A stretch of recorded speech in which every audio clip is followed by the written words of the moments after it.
দীর্ঘ এক দশক পর অবকাঠামো নির্মাণ, কারিগরি প্রশিক্ষণ এবং কমিশনিং লাইসেন্স প্রাপ্তির পর প্রথম ইউনিটের ফুয়েল লোডিংয়ের মাধ্যমে আনুষ্ঠানিক যাত্রা শুরু করল রূপপুর পারমাণবিক বিদ্যুৎ কেন্দ্র। বিশ্বের ৩৩তম পারমাণবিক দেশ হিসেবে যাত্রা শুরু করল বাংলাদেশ। এই বাংলাদেশকে তথা রূপপুর প্রকল্প সহ পুরো পাবনাবাসীকে বরণ করে নিয়েছেন একটি সাজসজ্জার মাধ্যমে সাধারণ মানুষ। আমরা সকাল থেকেই দেখেছি ব্যাপক নিরাপত্তা বেষ্টনীর মধ্য দিয়ে এই আনুষ্ঠানিক ফুয়েল লোডিং কার্যক্রম চলছে।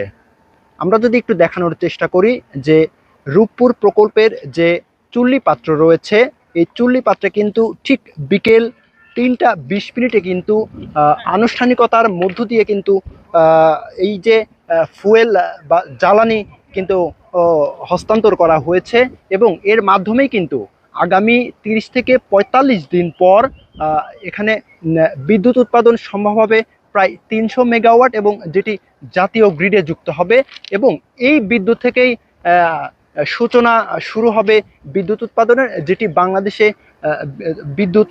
বিদ্যুতের যে ঘাটতি রয়েছে সেটি কিন্তু মেটাতে সক্ষম হবে।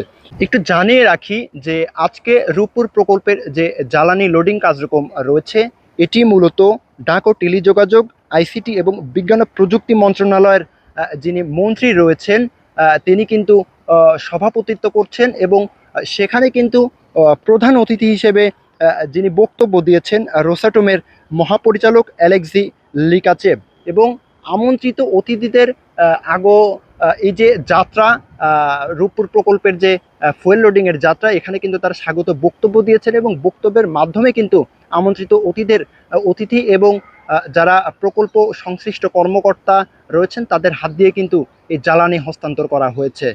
আপনাদের যদি আরেকটু জানিয়ে রাখি যে এখানে যে রূপপুর প্রকল্পের যে আজকে প্রথম শুরুতে যে জ্বালানি লোডিং যে উদ্বোধন হয়েছে, আমরা স্থানীয়দের সঙ্গে কথা বলেছি।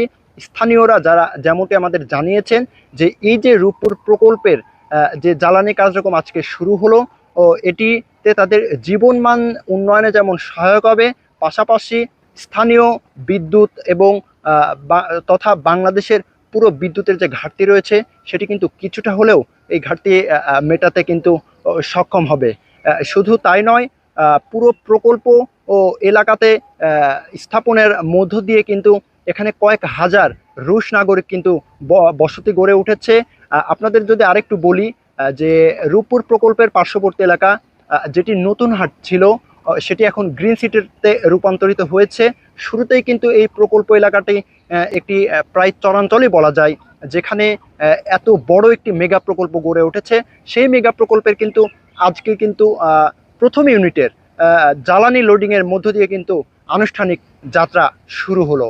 আমাদের ভেতরে প্রকল্পের ভিতরে যে সকল সহকর্মীগুলো রয়েছে সে সকল সহকর্মীদের থেকে প্রাপ্ত তথ্য অনুযায়ী আমরা যেটি জানতে পেরেছি, বিকেল 2টা 30 মিনিট থেকে কিন্তু এই জ্বালানি লোডিং কার্যক্রম কিন্তু অনুষ্ঠানটি শুরু হয়েছে এবং তাদের আমন্ত্রিত অতিথির বক্তব্যের মধ্য দিয়ে প্রকল্প সংশ্লিষ্ট কর্মকর্তাদের হাত দিয়ে কিন্তু এই জ্বালানি কিন্তু হস্তান্তর করা হয়েছে পারমাণবিক চুল্লিতে।